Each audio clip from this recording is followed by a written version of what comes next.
순서는 조석현 그 박사님의 그 미륵산 암광문자에 나타난 고대 한글에 대해서 김영관 교수님께서 토론해 주시겠습니다. 예, 안녕하세요. 김영관입니다. 저도 한글을 배우고 한글을 가르치는 한국어 선생으로서 훈민정음 이전에 고대 한글이라는 용어에 대한 생소할 수밖에 없었습니다. 한글을 만드는 데는 모태가 있고 그 상형문자가 없었다면 한글의 탄생도 없었을 것입니다. 조석현 선생님 글을 보고 제가 평소에 다니던 곳에서 저희 그 부안 지역도 고인돌이 한 400기 정도가 됩니다. 근데 실제는 기록상에 나와 있는 건 170여기인데 지금 현재도 고인돌이 망가지고 없어져도 부안군이나 전라도 도에서는 관심이 없습니다. 그렇게 문화재에 관심 없는 지역입니다. 참고로 제가 이렇게 조석현 선생님을 보면서 고르노 알타이 공화국이라는 지역을 제가 한 12번을 다녀왔는데요. 고르노 알타이 공화국은 동쪽에는 몽골, 아래쪽에는 중국, 서쪽에는 카자흐스탄, 그 다음에 북쪽에는 러시아가 있는 유럽과 아시아의 제일 한 가운데고요. 제가 거기에서 본 암각화는 전 세계에서 암각화가 제일 많은 나라이고 또 암각화 속에 나와 있는 동물 형상뿐만 아니라 암각화 속에 나와 있는 글자들이 많습니다. 암각화 속에 오징어 모양처럼 생긴 우주선이 있다고 생각하시면 여러분들이 어떻게 생각하실 겁니까? 근데 암각화에 우주선이 있습니다. 그리고 고르노 알타이 공화국의 알타이 원주민 지역은 제가 2000년 초에 촬영을 갔을 때 우리고 몽골 반점도 같이 있고요.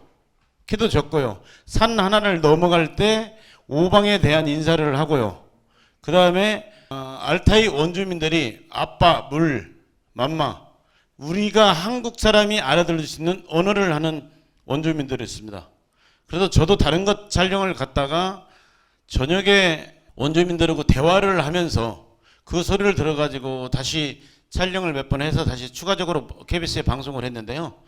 제가 KBS 방송 생활을 오래 하다 보니까 오늘 발표하신 여러 선생님들 입장에서 제가 다큐멘터리를 그렇게 많이 만들었는데 너무나 못 배운 게 많다. 여러분들의 시청자들한테는 방송을 많이 했지만은 30년 동안 방송을 했지만은 오늘 참 배우면서 너무 방송을 못했다. 사실 지금 알타이 암각화는 스키타이 문명이라든가 쿠르칸 문명인데요. 기원전 558년에서 486년 사이에 스키타이 문명인데 사실 거기에 암각화가 전 세계에서 제일 많다는 게 첫 번째가 제일 많고요. 그 나라는 역사 유적과 자연이 나라 전체가 유네스코에 등재된 지역입니다. 쉽게 제일 그 나라를 생각을 하시면은 옛날에 한국에 얼음 공주를 잠깐 와서 전시를 한 적이 있을 겁니다. 얼음 공주를 한 지역을 저는 가봤고 사실 얼음 공주 지금 미라를 알타이 스키 박물관에 매주 화요일날과 목요일날만 하루에 4시간만 공개를 하고 있습니다. 그게 한국의 국립중앙박물관에 왔던 지역이고요. 그래서 오늘 질문 전체 중에서 우리 고인돌이라든가 타지의 고대 문자가 있는데 암각화 속에도 우리고 똑같은 문자들이 있더라고요. 그래서 추가적으로 선생님께 제가 물어보고 싶은 이유가 그러면은 우리 고인돌보다도 그 암각화, 스키타이 문명이라든가 쿠르칸 문명 사실 스키타이 문명이나 쿠르칸 문명은 유라시아하고 아시아 그 사이에 있는 지류거든요. 우시라 선생님이 발표한 것 중에서 터키까지 문명이 간 지역의 일부분이 속해 있습니다. 그러다 보니까 우리 민족이 있는데 거기에 대해서 이 질문 요지를 쓴 것이고요. 우리 고인돌 속의 문자, 고대 문자와 암각화 속의 문자를 거기에 대해서 설명을 조금만 해주셨으면 고맙겠습니다. 이상입니다. 고대 한글에 대해서 이제 의문점을 제기하는 부분들이 혹시 그게 실제로는 세종 이후 것이 아니냐 하는 게 하나 있는 것 같고요. 그 부분에 대해서는 제가 아까 설명이 좀 미진했는지 모르겠습니다만은 그 세종 이후의 한글은 그 상형성이 거의 배제가 돼 있고요. 그 다음에 세종 이후에 훈민정음에 나타나지 않는 그 점이라든가 선이라든가 문자 상당 부분 많이 나옵니다. 그리고 그걸 봤을 때 제가 익산 미륵산의 그 암강 문자들을 봤을 때 저도 처음에는 이동인 글자 같은 경우에 최근에 누가 쓴 거 아니냐 이렇게 봤습니다만은 제가 제가 또 이게 보니까 제가 이제 369자를 해독하면서 글씨체를 알잖아요. 고려문체가 있습니다. 고려문 한글의 한글체가 그게 그냥 아무렇게나 쓴 게 아니고 책이 3권이 지금 있죠. 예. 그 한여부하고 그다음에 이 고려문 사전하고 이런 책이 3권이 있는데 종류가 다 같은 채로 써졌어요. 그리고 하나하나 글씨를 처음에 볼 때 이게 붓글씨로 썼다고 전 아주 인쇄 상태가 좋아가지고 붓글씨로 써다 봤는데요. 전부 인쇄한 것이에요. 인쇄. 이게 947년에 인쇄가 그렇게 잘 돼 있었어요. 그래서 일정한 채를 가지고 있었어요. 그래서 그 채를 비교해서 이동인이라는 글자를 제가 고려 한글이라고 이제 특정을 한 거고요. 그 다음에 소원하업대라든가 이런 것들은 분명하게 약 4,000년 이전의 글자로 저는 봅니다. 거기에 있는 그 글자 체계들, 즉 점이 3개 찍어진 거 이게 삼태성 같은 경우에요. 최근에 그러니까 고대 한글 중에서 가까운 시대에 나타나지 않습니다. 지금 우리 지금 점 찍은 거 하나도 없어졌죠. 아래야 또는 하늘아라고 부르는 것이 지금 현재 없어져 버렸습니다. 세종 때 있었죠. 그 이전에 2개 있었어요. 이거 3개 나타납니다. 굉장히 오래된 거예요, 사실. 그리고 흑표옥 같은 것도 제가 지금 연구를 하고 있거든요. 흑표옥에 들어있는 게 보통 14,000년 이전으로 보고 6만 년 전까지도 있어요. 흑표옥에 있는 문자들이 상당히 많이 있는데요. 아무도 그게 무슨 문자인지 알 수가 없었고 해독을 못했습니다. 근데 지금 제가 한 20여 개를 지금 해독을 했는데 전부 고대 한국어로 쓰인 고대 한글입니다. 분명한 한글입니다. 그래서 그 부분은 이제 조만간 내년이라도 발표가 될 거고요. 지금 일부 이제 나오기도 하고 있는데 발표가 될 거고요.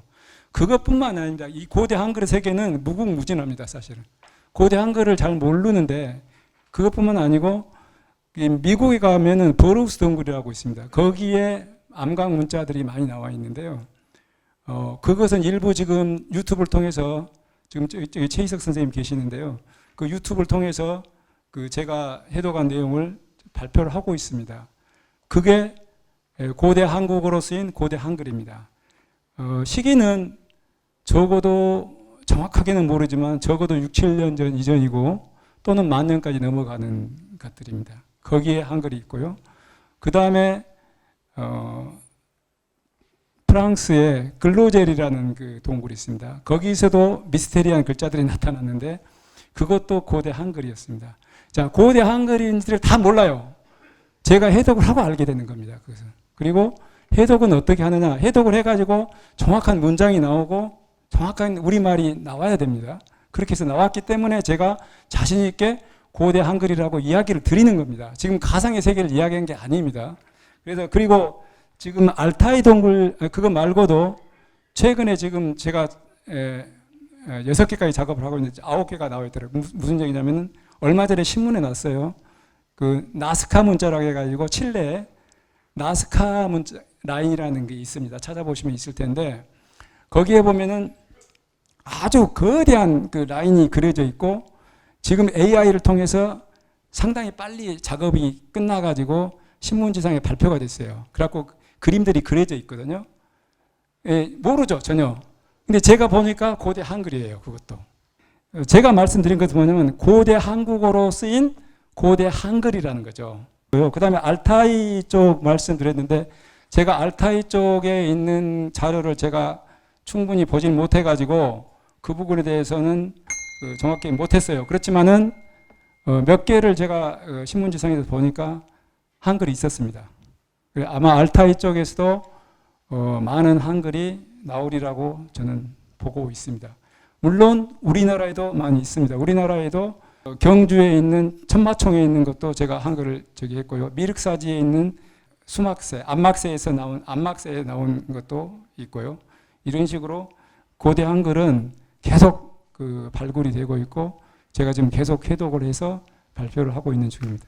고대 한글에 대해서는 지금 우리나라의 그 학자들 사이에 이미 있었다고 하는 것이 이제 기정화되어 있습니다. 그건 이제 우리가 배울 수 있는 역사책, 다시 말해서 세종실록에 보면은 세종이 우리 한글을 창제하기 이전에 여러 가지 어떤 문헌을 보고 암곡화를 보고 그 다음에 이제 나무나 돌이나 바위에 새겨진 걸 그걸 이제 종합을 해가지고서 이제 한글을 창제했는데 세종 이전에 한글에 그 원형이 있었다는 거예요. 그렇다고 해가지고서 우리가 그 세종대왕을 폄하해서는 안 됩니다. 그분의 그 중간다리 역할을 했기 때문에 지금 우리가 이제 한글을 이제 배우고 있는 것이죠. 그렇다면은 그 당시에 이제 세종 임금께서 가장 참조했던 그 내용 가운데서 단군색이라고 책이 있습니다. 고려 말에 행촌 이암이라고 하는 분이 쓴 책인데 그 단군색이 안에 가림토 문자라고 하는 그 내용이 있어요.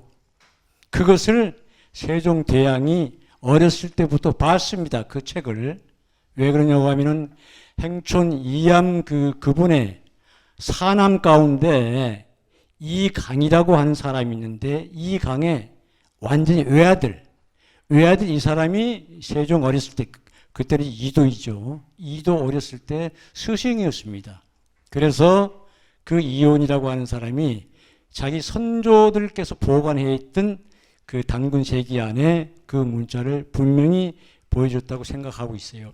그런데 요 가림토 문자는 단군 3대 가르고 왕 때 만들어졌다고 하는데 근데 그 3대 가르고 왕 때 만들어진 그 가림토 문자는 역시 창제한 것이 아니라 이미 배달나라 때 사용했던 황실에서만 사용했던 그 글자를 이미 쭉 훑어오고서 추적을 해가지고서 뽑아온 거예요. 그러면 배달나라라고 하면은 지금 이제 단군조선 이전인데 지금 이제 배달나라 그러는데 지금 배달나라가 세워진 곳을 일단은 우리 그 역사책에서는 태백산이라고 하고 있습니다. 태백산이라고 하고 있는데 근데 지금 이제 우리나라 이제 사학자들은 전부 태백산을 지금의 백두산으로 생각을 하고 있어요. 그렇게 전부 다 믿고 있고 근데 백두산은 배달나라의 어시온이 아니고 우리가 알고 있는 단군조선의 그냥 무대라고 보면 되죠. 그렇다면은 배달나라의 그 태백산이라고 하는 그 무대는 도대체 어디인가 하고서 추적을 하기 시작을 했어요. 저는 사실 역사학자는 아닙니다. 근데 역사를 배우지 않으면 안 될 입장이 있어요. 왜 그러냐고 하면은 역사 속에 숨어 있는 우리 민족의 사상과 철학의 뿌리를 찾기 위해서. 그래서 역사라고 하는 것이 중요한 것이지, 물론 역사의 흔적도 중요하겠죠. 그래가지고서 제가 12년 전에 저하고 뜻을 같이 하고 있는 사람, 8사람이죠. 그냥 저까지 9사람이죠. 그 무대인 적봉으로 갔습니다. 12년 전에. 아까 말씀하신 요하 문명의 이제 무대죠. 그런데 그 적봉에 가서 열간 있으면서 거기도 이제 중국 사람들이 갖고 있는 그 적봉 문화원이라고 있어요. 문화원장. 근데 그 문화원장과 얘기를 하고서 열간 같이 지내면서 두루두루 다 이제 봤는데 그런데 거기서 우리 민족의 역사 속에 숨어 있는 사상과 철학의 뿌리를 찾았다는 거예요.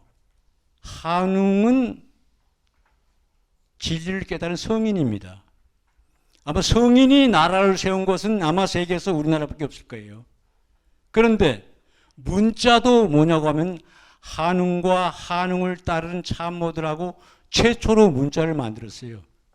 그게 뭐냐면 지금 우리가 쓰고 있는 한글의 원형입니다. 그러면 성인이 문자를 만들었는데 어떻게 만들었지? 바로 우주 창조의 원리를 바탕으로 해가지고서 문자를 만드는 거예요. 그럼 가장 기본은 뭐냐? 점이라는 거예요. 점은 위치만 있고 면적이 없어요. 그래서 우리는 본성의 자리, 정말로 시작도 끝도 없는 본성의 자리를 뭐라고 하느냐면은 하나님이라고도 하고 또는 하늘, 뭐 야훼, 가 여러 말 하는데 그러면 그것은 말인데 만약에 부호로 한다고 하면은 뭘 하지? 바로 그게 점이라는 거예요. 우주 창조 원리 기본. 그래서 점이라고 하는 것은 위치는 있지만 면적이 없다.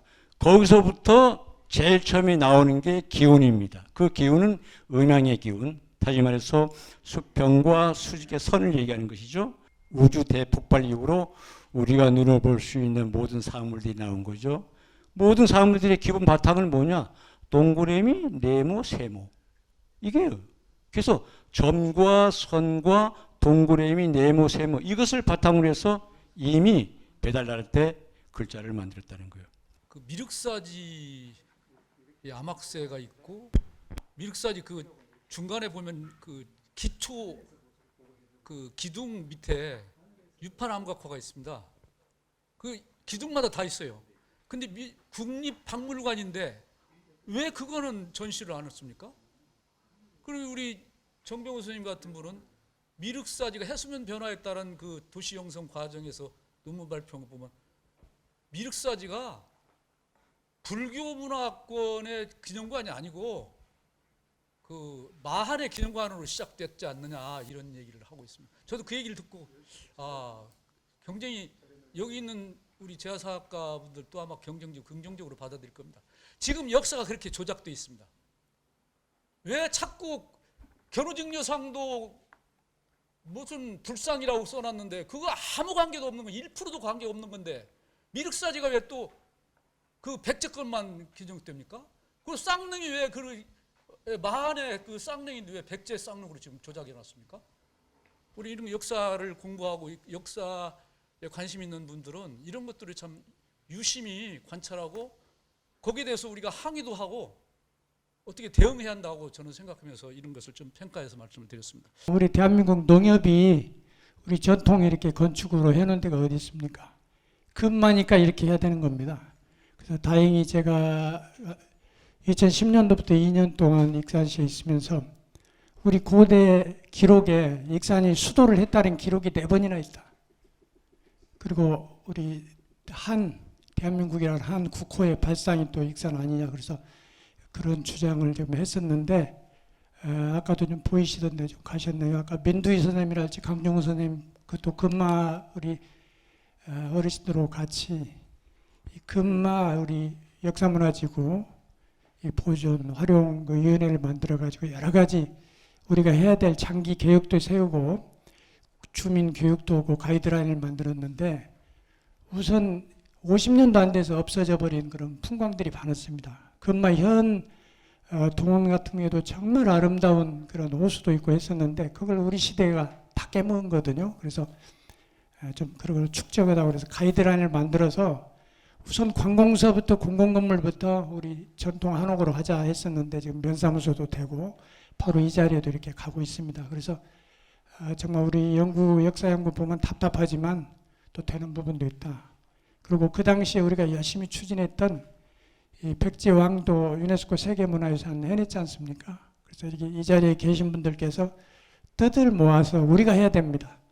지금 우시라 교수님 같은 경우는 정말 대단하신 선생님이시고 대부분 강단 사학계에서는 이런 새로운 주장을 전혀 받아들이려고도 하지 않고 공부도 하고 있지 않고 그렇습니다. 그래서 우리 시민들의 힘으로 깨어있는 이 자리에 있는 분들께서 바꿔야 되기 때문에 아까 이병렬 박사가 시간이 없기 때문에 그걸 다 설명을 못 드렸기 때문에 문헌사적으로 제가 잠깐 보충 설명드리면 일제 때 지성묘라고 만들기 전에 우리 조상들이 뭐라고 불렀을까?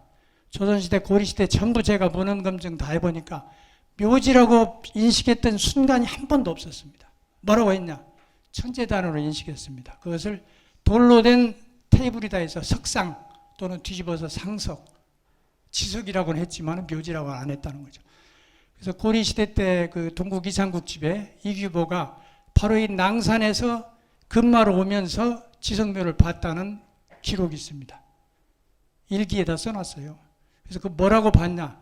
옛 성인들께서 만들어 온 물건이다.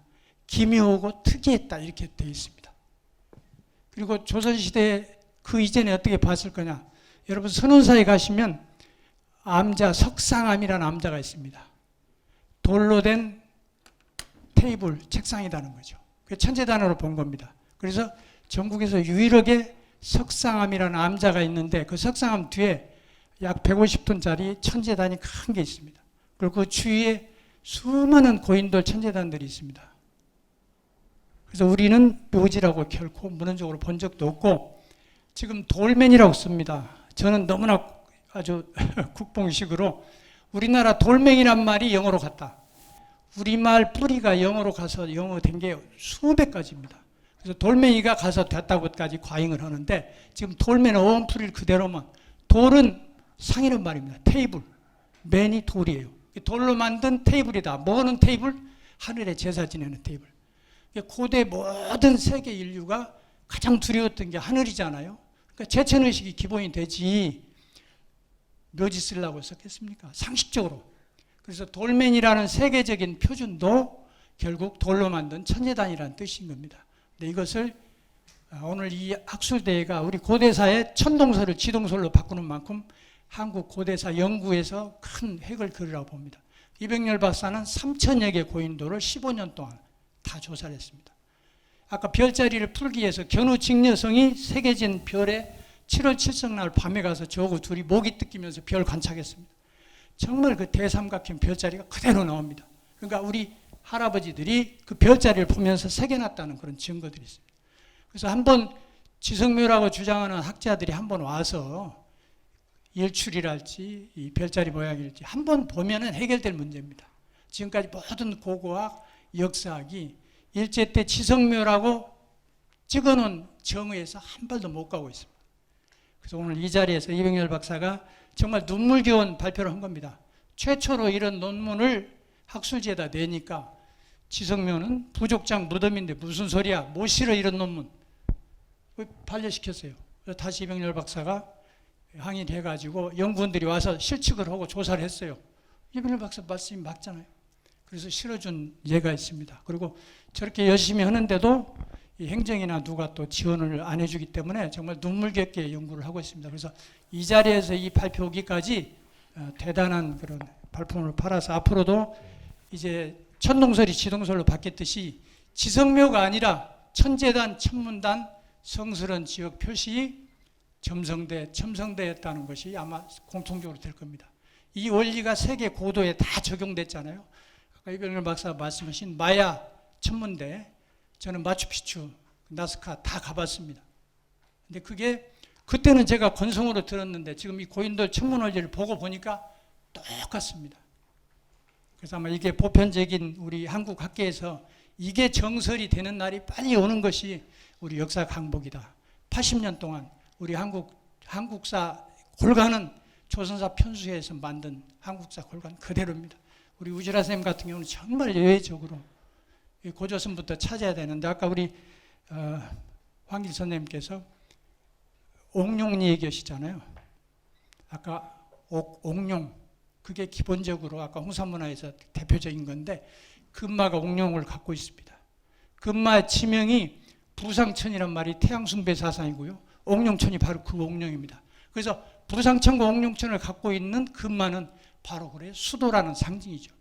이런 것들을 우리 시민의 힘으로 찾아서 한국 고대사의 광복이 어서 오기를 기원하면서 제가 너무나 박수만 드리고 싶은데 또 질문을 또 해야 되기 때문에 두 가지입니다. 첫째는 이런 고대 천문 지리를 기본으로 한 고인돌 배치 설계를 했던 원리를 왜 고대 도시 설계까지 했을까? 그분들의 세계관, 머릿속에는 어떤 생각으로 했을까? 이런 질문을 하나 드리고요. 두 번째는 우리나라 고대 도시는 전환시대에는 주례 고공기라는 데에서 모든 도시 설계의 기본을 정하고 있습니다. 그래서 예를 들면 주작대로를 만든다든지 궁궐은 정남쪽으로 해서 왕은 군자 남면한다 이런 것들이 기본적으로 도시계획에 지침이 있어요. 그래서 모든 그 이후에 도시에는 그게 작용을 했는데 오늘 발표하신 고인돌의 천문지리 원리하고 이 고공기 적용하고 어느 정도 관련성이 있는데 이 두 가지 질의를 드리면서 한국의 고대사뿐만 아니라 한국의 역사를 재조명하고 새로운 인식을 가져오는데 정말 기념비적인 어떤 그 역할을 하신 분들이에요. 그리고 고대사 연구의 어떤 모티브가 될 수 있는 오늘 이 자리가 여러분들도 똑같은 입장에 있다고 저는 생각하고 참 좋은 말씀들 해주셨습니다. 그러면 여기서 답변을 좀 듣고 그 우리 이병렬 박사님한테 박선을 듣고 다음으로 넘어가겠습니다. 질문에 대한 답변을 드리겠습니다. 첫 번째 질문이 고대인들이 어떤 생각을 어떤 이유가 필요성이 있었을까 고인돌 연구에.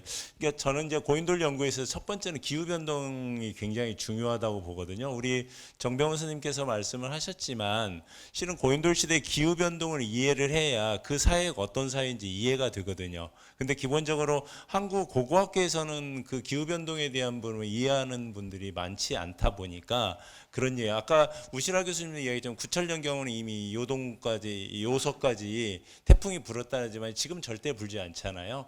근데 이게 고인돌에게 어떻게 반영이 되느냐라는 것은 아까 이야기했지만 고인돌의 방향성을 보고 고인돌이 어디를 향하고 있는지가 보이잖아요. 그럼 예를 들면 강화도에 같은 경우는 부근리 고인돌이 있는데 그 고인돌이 왜 그 동북 쪽에 하지축을 했느냐라고 이야기하면 그건 아주 간단하거든요. 왜 그러냐면 그 하지 때 비가 안 오면 농사를 지을 수가 없다라는 게 그 당시 기후 환경하고 농경 사회에 있어서 기본 틀이 되다 보니 그러다 보니까 하지 쪽으로 중요시된 고인돌이 있다는 것은 대부분이 기후 환경으로 보면 그 당시에는 비가 적었다. 비가 적어졌다는 것은 농사짓기가 굉장히 어려웠다라는 얘기가 듭니다. 지금이야 뭐 지하수 품고 수리시설 굉장히 잘 되었지만 그 당시에는 농경사회에서 천수답이고 어느 정도 되었다 할지라도 대부분이 농사짓기 굉장히 척박한 곳에 농사를 짓다 보니 그 다음에 이제 밭벼를 심다 보니까 중요한 것이 비가 제일 많이 중요했는데 그러다 보니까 제가 이제 설명을 안 드렸지만요. 제가 이제 군수님이 나오라고 해서 제가 이제 막 산속에 나오는데 갑자기 고인돌이 저를 불러가지고 자꾸 고인돌 청소해달라고 하는 거예요. 그래서 군수님한테 잠깐요 하고는 이제 거기 청소를 막 하는데 그 고인돌이 크지는 않았어요. 근데 이게 하지축으로 장축이 놓여 있는데 거기에 보면 성열이 새겨져 있고 그 성열 구음들이 연결이 돼가지고 은하수처럼 표현된 게 있더라고요. 그러니까 이게 지금은 이제 다니다 보면 고인돌이 어디 있다고 불러요. 그래서 실은 고창의 고인돌을 제가 하나도 빠짐없이 제가 다 데이터베이스화 있거든요. 오히려 고창군 조사한 것보다 제가 훨씬 더 많습니다.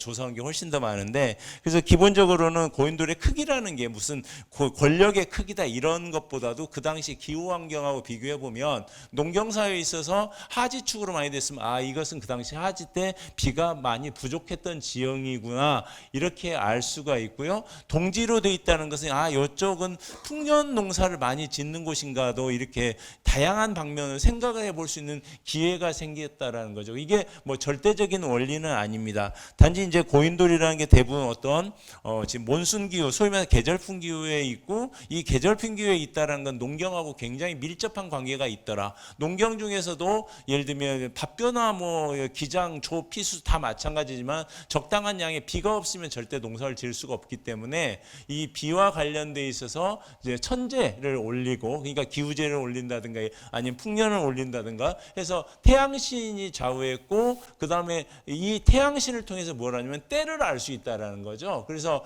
그 당시에 이제 정확히 내가 농사 씨를 뿌릴 때가 언제고 씨 뿌리기 전에 하늘에게 고하는 그런 의식을 한다든가 아니면 수확을 했다든가 아니면 잠깐 예를 들면 우리가 입하 때를 중심으로 해가지고 그 꽃샘추위가 온다든가 이런 것들은 이 고인돌을 통해서 예를 들면 농사를 지을 때 그걸 더 확인할 수 있는 그것 때문에 필요성에 의해서 만들어진 것 같고 이걸 통해서 결국은 부족장이라든가 아니면 국가 수장된 통치 행위로서 예를 들면 정보 그리고 난 다음에 이 정보와 태양신과의 나의 관계 곧 나는 태양의 아들이고 그리고 나는 너희들을 통치하는 입장이기 때문에 그 태양신이 정확히 움직임에 민감할 수밖에 없었다는 거죠. 그래서 태양신 그 다음에 태음신 그래서 나는 태양신의 대신자로서 이 자리에 있다라는 그런 통치행위로서 고인돌과 밀접하게 관계가 된다라고 생각을 하고요. 두 번째로 이제 주례공기 말씀을 했는데 이것은 우리 고대 사회일수록 이게 정확히 맞아 떨어지더라고요. 그러니까 결국은 고인돌이라는 게 고인돌령을 만들 때 천문과 지리, 그러니까 산수,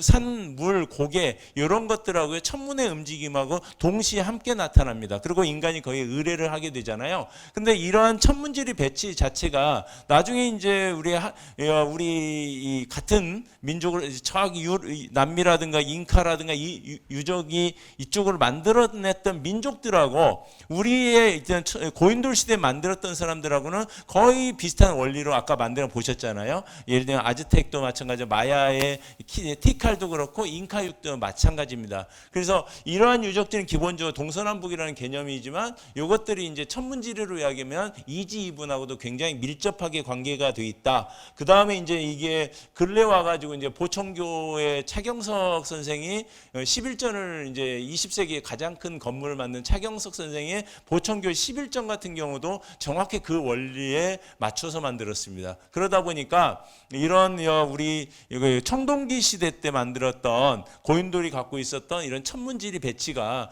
결국 후대까지도 전해왔지만 지금에 와서는 어떤 그런 보편성에서 좀 많이 벗어난 경향이 있지만 그래도 지금 뭐 전주의 신도시 만들 때든가 이런 걸 보면 풍수지리를 하긴 하는데 오히려 저는 청동기 시대 때 사람들이 더 갖고 있었던 철학이 도시계획에 대한 철학이 현대인보다는 조금 더 앞서지 않았을까. 근데 그런 것들은 당연히 뭐 경제적인 요인 때문에 따라갈 수는 없겠지만 오히려 옛날에 이런 그 천문지리 배치로 추근까지도 이루어진다. 그렇지만 단지 그게 경제적인 이유, 그다음 입지적인 이유들 때문에 지금 옛날보다는 희석되지 않았을까 이렇게 하고 저는 마치도록 하겠습니다. 익산에 그 나스카 그 문자라고 비행기 타고 떠서야 볼 수 있다는 그 거대한 암각화 있지 않습니까? 그 문자들. 익산에도 그 정도 규모를 자랑하는 그 11만 명, 12만 명 정도가 북두 칠성의 그 우물정자 형태로 배열돼 가지고 그 춤을 추는 그 설계도를 그려놓은 그 암각화 범바이산이라고 하는 거기 가면은 막 거대한 문자들로 그걸 해석을 해보니까 그런 그림이 나오더군요. 그리고 미륵사지 서탑 그 해체하고 보니까 밑바닥에가 정확하게 그 유판이 등장하고 정십자가가 등장하고 북곡성과 북두칠성이 등장하고 굉장한 곳이라는 것은 분명합니다. 익산이 뜸바위 아까 말씀하셨는데 동서남북 정확한 방위로 거대한 바위가 십자 형태로 교차되어 있고 그 위에 올라가면은 정북방의 북극성을 가리키는 별자리가 아주 정교하게 하나가 파여져 있죠. 미륵산 정상에도 굉장한 별자리들이 이렇게 파여져 있습니다. 그런 곳에서 이런 행사가 벌어진다는 것은 굉장히 의미 있다고 생각하고요. 그리고 우리 고인돌 연구하시느라고 이병렬 박사님 저도 전국을 다니면서 고인돌 그다음 미륵상들 그 우리 문화계에서 방치되어 있고 소외되어 있는 그 문화재들을 찾아서 전국을 한 1년 가까이 이렇게 탐사하고 돌아다녀 본 경험이 있어서 진짜 산속에 들어가고 밤에도 가서 막 바위랑 만나갖고 이렇게 청소하고 닦아내고 그런 경험이 있어서 되게 동질감이 느껴지고요. 저는 여기 참석하신 우리 우시라 교수님 비롯해서 공의 한 가지 드리고 싶은 질문이 있습니다. 교수님께도 이제 같은 질문이 해당할 텐데 요한 문명이 굉장히 중요한 그 유적지인 것을 분명하고 그것이 한반도를 이렇게 들어온 것도 맞고 뻗어나간 것도 맞습니다. 그리고 별자리 얘기하셨고 그리고 문자가 아주 예전부터 있었다는 것도 저도 동의합니다. 근데 문자가 있었다라든가 어떤 국가적 형태를 갖추고 있는 형태의 어떤 제천 문화라든가 무덤 문화라든가 옥문화라든가 이런 모든 것들이 발견되고 그것이 고조선이었다 아니면 중국에서 말하는 그 황제의 어떤 그 문명이었다 무엇이라고 칭하든지 간에 제가 하고 싶은 말씀은 왜 우리나라 그 역사학자들이나 동양의 역사학자들은 한 가지를 항상 놓치는가 하는 지점이 있습니다. 이 동시대를 생각해 보시면 서양으로 가면 이집트가 고대 국가를 성립할 때 이집트에 엄청난 종교 문화가 있었다는 것은 누구도 부인할 수 없을 겁니다. 수메리의 고대 국가도 전부 도시국가 형태로 엄청난 종교 문화가, 종교 자체가 국가를 건립한 그런 시스템을 갖추고 있었다는 것은 누구도 부인할 수 없을 겁니다. 그런데 동양으로 넘어오면 전부 역사적 맥락이 지형이 어디였느냐, 여기가 고조선이냐 저기가 고조선이냐, 청동기가 여기가 먼저냐 저기가 먼저냐, 전부 땅 따먹기 개념이거나 어떤 부분적인 그 어떤 편린들을 가지고 온통 연구가 몰입되어 있거든요. 이 동양 문화권을 만들어낸 이 정신 문명의 주체는 뭐였느냐, 거기에는 어떤 종교가 자리 잡고 있었느냐. 고조선이 국가라고 우리가 누누이 얘기하는데, 고조선이 국가면 국가의 고대 시대로 올라갈수록 국가가 종교가 없는 국가가 어떻게 존재할 수가 있습니까? 종교가 국가를 만들었던 게 고대 문명인데. 근데 우리는 고조선이 단군 장군 얘기하지만 단군 조선이 갖고 있었던 국교가 뭐였는지 압니까? 그거 연구가 됐습니까? 그런 지점에 대해서 좀 질문 드리고 싶어요. 그리고 한 가지만 추가한다면, 저도 뭐 하다 보니까 제야사학자라는 이름으로, 저는 그런 이름으로 불리기를 절대 원치 않고요. 학자도 아니고요. 그런데 한 가지 좀 짚고 싶은 부분이 한 가지 더 있는 것은, 격식을 좀 갖춰 나갔으면 좋겠다라는 말씀을 드리고 싶습니다. 이 대학교 논문을 이제 올리고 석학이나 학술지에 올리고 할 때는 아주 정교한 논거를 가져야 되고, 정확하게 누가 어떤 연구를 했는지를 인용하고 출처를 밝히고, 그리고 자기 얘기는 이렇고 하는 것을 밝히지 않고 어떻게 통과가 됩니까? 근데 우리는 소위 제야라고 하는 분들은 너무 쉽게 그런 선을 넘나들어요. 그냥 막 이게 뭐 어디서 보고 뭐 어디서 인용했는데 그걸 보고 영감을 얻었는데 그걸 밝히지 않고 자기 생각인 것처럼 그냥 풀어내버리는 경향들이 많거든요. 이렇게 되면 제야라고 하는 이름이 붙은 사람들의 글은 다 그냥 볼 가치가 별로 없는, 그냥 자기 혼자만 떠드는 사람들의 글처럼 인식이 되어버린다는 거죠. 그런 식으로 흘러가면 안 되죠. 적어도 이렇게 발표를 할 정도의 자리가 된다고 하면 좀 명백한 근거와 제대로 갖춰진 어떤 최소한의 아무리 짧아도 좀 뭔가 근거가 명백하고 출처가 뚜렷한 그런 발표를 했으면 좋겠다. 네, 이상입니다. 여러 선생님들의 발표문을 경청하다 보니 고대 문자, 암각 문자, 성혈 등은 모두 미술과 연관성이 있다는 생각이 듭니다. 저는 이번에 천재단과 암각 문자, 뜸바위에 대해서 알아봤는데요. 준비한 자료를 읽어보겠습니다. 삼국시대에는 모두 농업을 생업으로 기본을 두고 있었으므로 날씨와 밀접한 관계가 있다고 봅니다. 별자리의 움직임으로 천체 기상, 현상을 관측, 기록하여 농사를 짓는데 중요한 역할을 하였다고 하는데요. 그 당시에는 자연의 원리를 하늘에서 찾고 일식, 해성, 천재지변 등 이러한 현상을 흉조로 받아들였기에 날씨의 관측과 기록은 국가의 큰 관심사가 되었을 것 같습니다. 미륵산의 천재단도 농업과 기후 그리고 인간의 생존에 관한 깊은 상관관계로 인해 만들어져 풍년을 기원하며 하늘에 재를 올렸다고 추정합니다. 그리고 천재단 주변의 바위들을 보면 1월 성신과 관련이 깊고 여러 군데 크고 작은 성혈들을 인위적으로 판 흔적이 있는데요. 언뜻 보면 수많은 세월의 흐름 속에서 풍화작용으로 인한 구멍이라고도 보여지는데, 마치 하늘에 떠있는 북두칠성 등 별들을 옮겨다 놓은 것처럼 섬세한 여러 별자리의 모습을 하고 있는 성혈도 있어 단순히 비바람에 깎인 흔적이라고 보기엔 의문점이 많아 보였습니다. 백제도 고구려와 신라처럼 농사를 지을 때 천체 관측을 국가의 큰 관심사로 여겼을 것 같습니다. 그리고 2005년 익산 낭산면 호안리 범산에서 발견된 암각 문자도 청동기 시대의 유물로 추정하고 일부는 누군가 인위적으로 새겨놓았다는 반론도 있지만, 바위에 그려진 수많은 성혈들로 이루어진 천재단과 암각화된 문자 등이 지혜로운 우리 선조들의 초과학 우주계의 위대한 발견이라고 짚어봅니다. 정병우 선생님께서는 형이사학적 관점으로 볼 때 유물로 추정되는 암각 문자와 천재단이 천재 관측과 관련이 있다고 보십니까? 하여튼 격식을 갖춰서 해야 된다는 건 맞는 것 같고요. 저희도 하여튼 논문 쓰고 뭐 이럴 때 뭐 다 인용문 다 기록하고 외국에 있는 논문들 다 참고해서 여기까지 온 거거든요.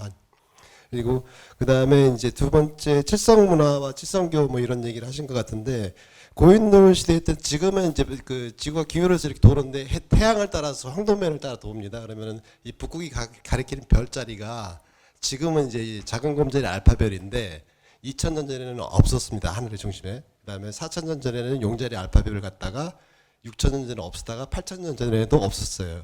근데 그 하늘의 중심선에서 제일 가까운 별자리가 북두칠성이 있었어요. 그래서 건 8000년 전부터 2000년 전까지 하늘의 중심에 제일 밝게 빛나는 별자리가 북두칠성이었습니다. 그래서 하늘나라 임금님이 칠성님이었던 겁니다. 당시에는. 그래서 이 북두칠성이 하늘 중심을 뺑뺑 돈 겁니다. 그래서 이 윷놀이 기원 말씀하셨는데, 윷놀이판이 만들어진 거는 그 옛날에 저희 나라는 이제 농경과 해양 문화를 가졌던 나라였기 때문에 그 북두칠성이 시간과 방해를 가르쳐주는 지침별입니다. 지금도 한국모함도 고전 나오면 북두칠성 보고 반면 항해해야 됩니다.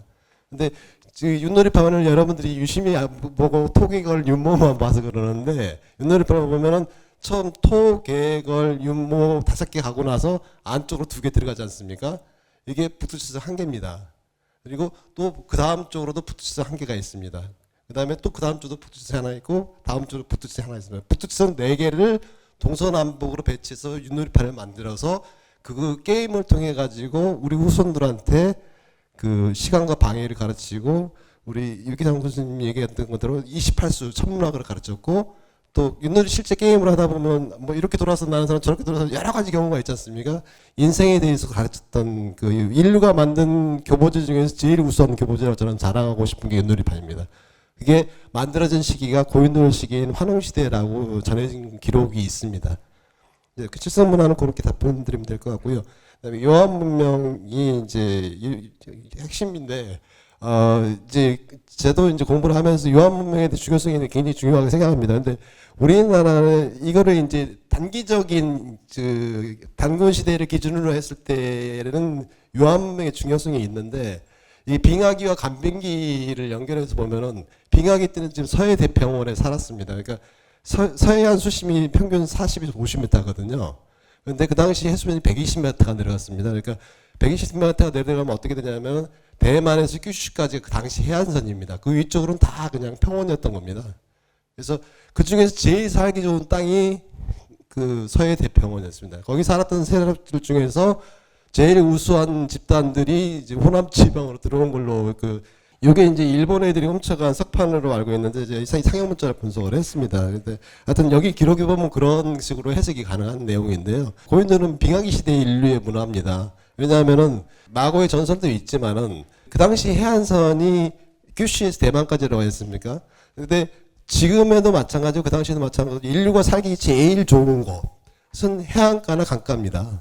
근데 그 당시 대만에서 규슈로 연결되는 해안선이 공교롭게도 지금 환태평양 지진입니다. 여러분들이 뉴스에서 아시겠지만은 저기 대만에서 지진 일어나면 규슈에서 지진 일어나고 그랬습니까? 그러니까 지진 일어나고 태풍 불고 막 이렇게 정신 없으면은 그 마을 전체가 쑥대밭이 되는 겁니다. 근데 마을에 뭔가 커다란 뭐 무거운 게 있으면은 뭐 묵고라서 살 수 있는 생존 확률이 높아지는 거죠. 그래서 고인돌 문화는 그런 지금처럼 이렇게 태풍이나 자연재해에 견딜 수 있는 가옥 구조를 인류가 만들기 전에, 그 전에는 다른 대피수단이 없었던 겁니다. 그래서 마을에 큰 고인돌이나 돌을 들여놓기 시작한 문화가 생겨서 그 다음에 이제 괜돌이 된 겁니다. 지금도 이제 원래 고창이나 이런 데는 다 괜돌이라고 합니다. 고인돌이라고 표현 안 하고. 그러니까 큰 바위가 있으면 그 밑에다 작은 바위 들여놓고 그 사이에다 밧줄 묶고 이렇게 뭐 비보거나 그러면 묶기도 하고 동물도 묶기도 하고 가축도 묶기도 하고 그러면 생존을 했을 거라고 생각을 하는 겁니다. 그래서 그러한 그 환서해 지금 그 서해 바다가 어떻게 보면은 그 빙하기 때는 북쪽에 살던 수렵인들, 유목인들, 그다음에 여기서 남쪽에 살던 농경인들이 다 모여 사는 아주 문명이 융합된 용광로 같은 땅입니다. 거기서 용융됐던 문화가 다시 이제 해수면이 올라오면 다 오는데 한반도로 온 사람들은 생존할 확률이 높습니다. 왜냐하면 한반도 쪽으로는 경사가 서해바다에서 한반도 쪽으로 경사가 급합니다. 그런데 중국 쪽으로 굉장히 안만합니다. 그러니까 예를 들어서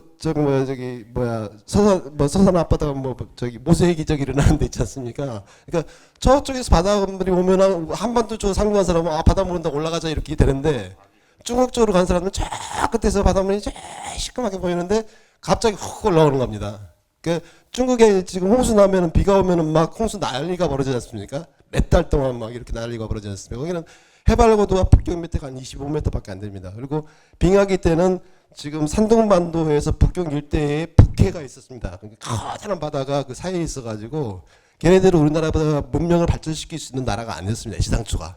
그래서 그러다가 이제 기원 후에 BC 1500년도에 현재의 수명과 비슷해졌을 때 지금 황하 유역이 바다에서 대륙이 돼가지고 농경 문화가 되고 이러면서 이제 힘이 세져가지고 애들이 자기 자랑하는 건데 그 고인돌 시대의 형이사학적인 개념인데 그 우리나라 고인돌이 분포된 땅을 우리나라 위성지도로 이게 매핑을 해보면은 거기에 나오는 우리나라의 모든 신화의 구조가 다 나옵니다. 그래서 그 부분은 이제 교수님 나중에 저희 시간 되시면 고창에 오시면 제가 또 시간 내서 말씀을 드리도록 하고요.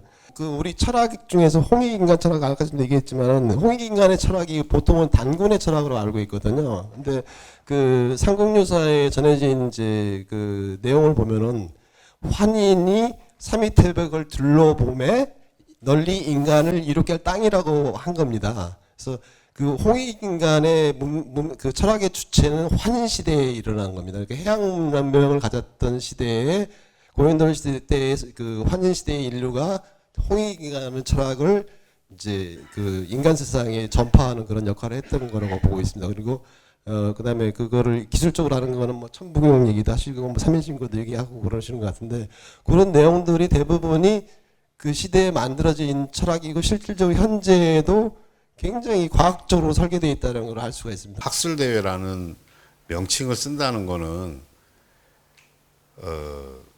신념이나 믿음을 발표하는 게 아니라 그 신념과 믿음을 바탕으로 연구해서 논증한 결과들이 발표가 돼야 되는데 좀 답답하네. 제 그걸 보십시오. 저는 각주가 뭐 수십 개 이렇게 달려 있는데 다른 분들은 각주 달린 글들이 거의 없죠.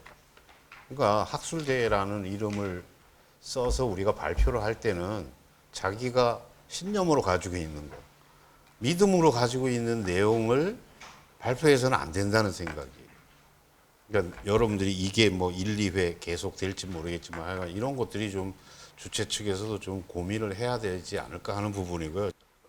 올해 5월에 발굴을 시작한 홍산문화에서 홍산문화 유적 가운데 내몽고 지역에서 가장 크고 큰 적석총이에요.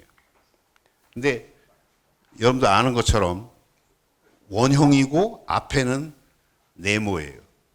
아마 전방 후원분의 어떤 기원이나 이런 거와 연결해서 연구하는 사람도 반드시 있어야 되고 이거는 6층이나 7층 원형 피라밋이에요. 이 지름이 23m인데 이 후대에 건설된 이 석관묘까지 합치면은 지름이 28m입니다. 요 네모난 방단 안에 활동 면적이 600에서 700제곱미터예요. 우리가 흔히 옥룡이라고 하는 게 지금 발견된 것 중에 가장 커요. 15.6cm인가 그런데 공식 발표 자료가. 제가 왜 이 얘기를 하냐면 여기서 발견된 이게 현재까지는 최대의 무덤입니다. 최대의 무덤에서도 뭐 최대의 무덤이면 최대의 권력자가 묻혔을 거 아니에요. 여기에서 옥기가 100여 점이 발견됐는데 올해 5월입니다.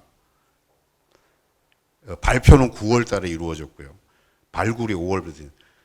내가 문제 삼는 거는 이 가장 최대의 무덤에서 발견된 옥기 어디에도 문자는 하나도 없습니다.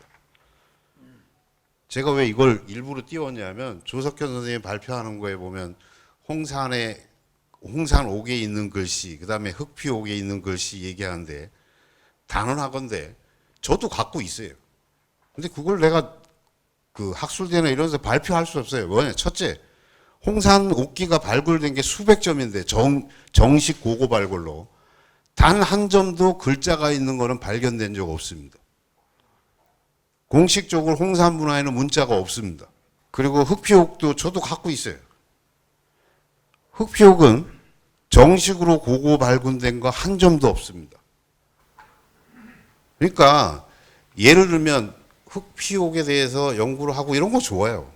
근데 거기에 문자가 있다는 걸 기정사실로 한다면 여기 내가 이런 얘기를 안 하면 여기에서 그냥 일반인들이 듣고 와서 갈 때는 다 그렇게 생각할 거예요. 홍산문화도 옥기에도 글자가 있다고 생각할 거고, 만년 전에 흑피옥에도 글자가 있다고 생각할 거고, 그렇게 있는 옥기들이 있어요. 저도 갖고 있고. 근데 그거는 학술대에서 지금 발표할 수 있는 내용의 수준까지 와 있는 게 아니다 이 말이에요. 그게 진짜다라고 생각하는 사람은 그걸 연구해야지, 증명할 때까지. 난 그런 부분들이 좀 안타깝다는 생각이 들고, 그 맨날 제야사학자 그 딱지에서 벗어날 수가 없다는 거예요. 그다음에 두 번째는 이건 좀 그 긍정적인 건데, 그 아까 저 이병렬 선생님 그 고인돌 연구에서 많은 사람들이 별자리 연구는 하지만 그걸 방위와 관련해서 하는 건 굉장히 저도 참신하게 생각해요. 아까 그 쉬는 시간에도 이병렬 선생님이 그런 말씀드렸는데, 서양에서는 그러니까 서양에서 이렇게 스톤헨지라든지 거대 돌무지 유적들을 방위를 가지고 연구하는 것들이 꽤 많이 있습니다. 그리고 홍산문화, 제가 학술대회를 계속 가는데 중국에서 홍산문화 그 유적들을 또 방위에다가 하는 연구들도 이미 나와 있어요. 그래서 전 개인적인 생각인데, 스톤헨지도 그렇지만은 스톤헨지는 우리 다 알고 있죠. 영국에 있는 스톤헨지가 아니라요, 알래스카 쪽에 그 스톤헨지와 같은 거의 유사한 것들이 굉장히 많이 발견되어 있습니다. 일반인들은 잘 몰라요. 그 나중에 혹시 필요하면 저도 그거 한 10여 권 정도 일부러 책을 샀는데, 그러니까 그런 것들과 좀 이렇게 비교하고 조인트하는 연구, 하지 동지의 일출 일몰 각도만이 아니라 환일의 각도도 한번 유념해서 봤으면 좋겠다는 말씀을 꼭 드리고 싶었습니다. 고맙습니다. 저는 이미 홍산옥의 문자를 발견했고, 홍산옥의 인장 여러 개 있습니다.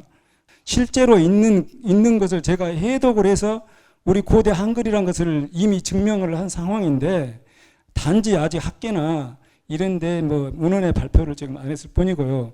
저는 여기서 단지 이것을 논증하는 게 아니라 그런 게 있다고 말씀을 드린 것 뿐입니다. 그것까지만 보시고, 있다고 제가 주장을 하고 있는 겁니다. 그것은 나중에 실제로 나와서 저하고 직접적으로 그 실제로 맞는지, 한글이 맞는지, 고대 한글인지 아닌지, 홍산옥에 분명히 글자가 있습니다. 있고 고대 한글로 저는 확인을 했고 지금 연구도 하고 있습니다. 흑표옥 말씀하시는데 흑표옥에 문자가 있습니다. 그리고 그게 한글입니다.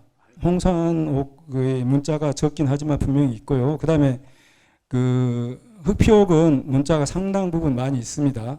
그래서 그 부분에 제가 흑표옥 문자를 전제 20여 개를 지금 현재 제가 해독을 완료를 했고, 그게 우리 고대 한국어로 쓰여진 한글이었습니다. 그 부분은 제가 아까 이제 제가 고대 한글을 여러 가지 세계 각지에서 나오고 있다고 말씀을 드렸고요.